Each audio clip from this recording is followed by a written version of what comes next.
Hey gang, it's me, Dr. Steve, your back porch professor. I hope you're all having a wonderful start to a beautiful Labor Day weekend. What if I told you that we just had some breaking news that'll make it even more wonderful? What if I told you that what happened today not only promises to box the Democrats permanently out of congressional power, but it looks as if, in addition, the Democrats have just lost the White House for the next generation, and they don't even know it yet. What I'm about to show you will shock every liberal watching this. We've got some breaking news that just dropped. The state of Missouri is now officially joining Trump's redistricting revolution. Governor Mike Kehoe has just announced that he is going to call a special session to redraw Missouri's congressional map, and Democrat Emanuel Cleaver's district is about to get demolished. They're going to go from 6 Republicans to 2 Democrat seats to a new map. That'll be 7 Republicans to 1 Democrat. We're also getting word that Governor Ron DeSantis is going to give Gavin Newsom a little present here. He's going to counter gruesome Newsom's map with his own brand new redistricting map with 5 new Republican seats in Florida. Now, this is all happening as Governor Greg Abbott has just signed into law Texas' 5 new Republican seats. In addition to that, we've got Ohio with at least 2, possibly 3 new Republican seats coming in. So all told, as we speak, there are now upwards of 14 new GOP seats in place for the upcoming midterms. The Cook Political Report has the Republicans sitting pretty much at about 217 seats.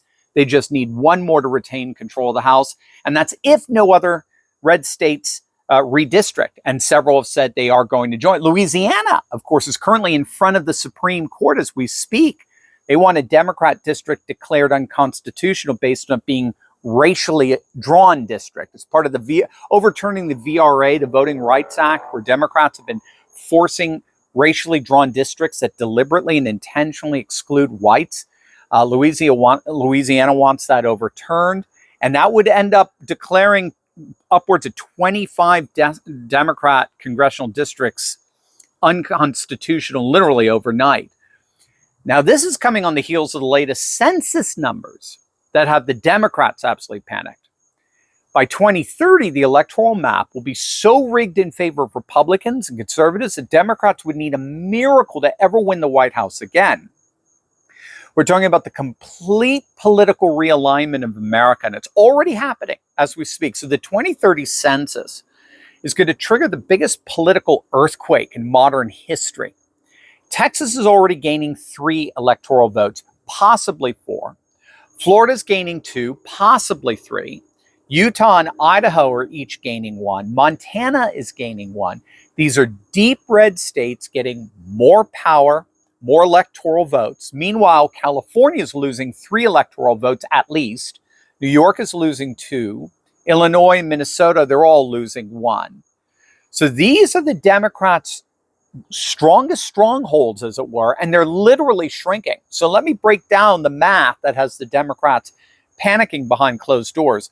In 2024, if Democrats swept the entire Rust Belt, or more the blue states, blue wall states, Pennsylvania, Michigan, Wisconsin, they would have barely won. But in 2032, with those same results, winning every single blue wall state, Republicans would still win by 16 electoral votes. You see, up until now, since the 1990s, the Democrat electoral strategy has always depended, and that's the key term, depended on the 3 blue wall states, Pennsylvania, Michigan, and Wisconsin. If they don't win all 3, they simply cannot win the White House. Now, they could pick off a state like Georgia, but that would mean they still need 2 of the 3 blue wall states, and the blue wall states tend to vote in unison, as it were. The problem now, the nightmare scenario facing the Democrats, is that the new census reapportionments, they reapportion electoral votes in such a way that even if the Democrats were to sweep all 3 blue wall states, they would still lose. Their blue wall strategy has crumbled. And to make matters even worse, all 3 blue wall states have been trending Republican since 2020. So you got 2 dynamics going on here. You got all 3 blue wall states trending red at the same time.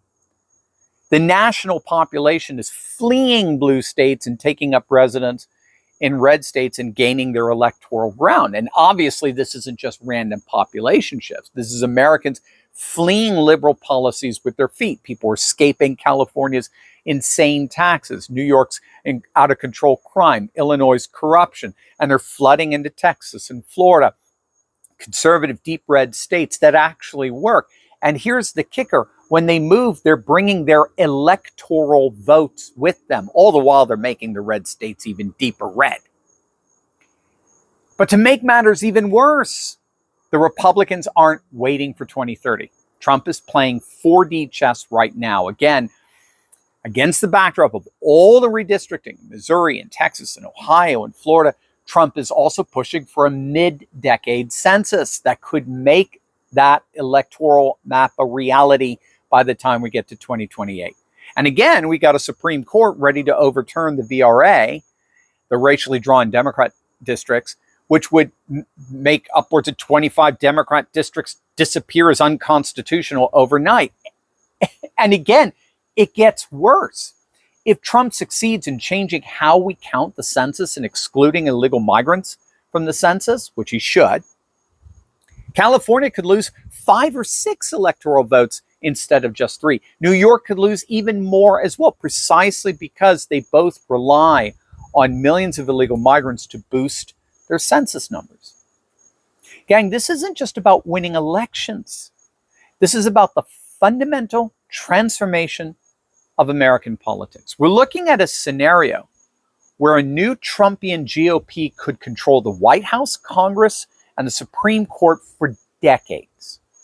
The question isn't whether this political realignment will happen. It's only a matter of how fast. So what do you guys think? Let us know in the comments section below. And of course, as always, make sure to smack that bell and subscribe button for breaking news and analysis you're not going to hear anywhere else. Enjoy your Labor Day weekend. Love you guys. God bless.